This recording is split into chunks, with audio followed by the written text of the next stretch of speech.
Ed, welcome back. Second innings now, the International Cricket Council, the ICC, has charged West Indian player Javon Searles with various breaches of the anti-corruption codes of Cricket West Indies and the ICC.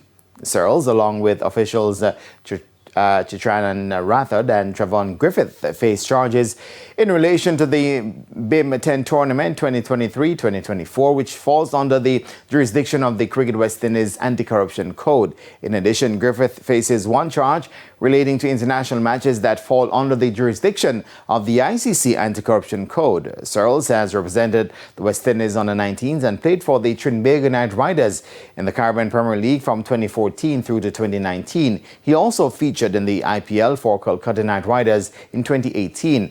They are charged with breach of Article 2.1.1 of the Cricket West Indies Code, fixing, contriving to fix, or otherwise influencing improperly or being a party to an agreement or effort to fix or contrive in any way or otherwise influence improperly the result, progress, conduct, or other aspects of matches in the BIM 10 tournament in 2023-2024.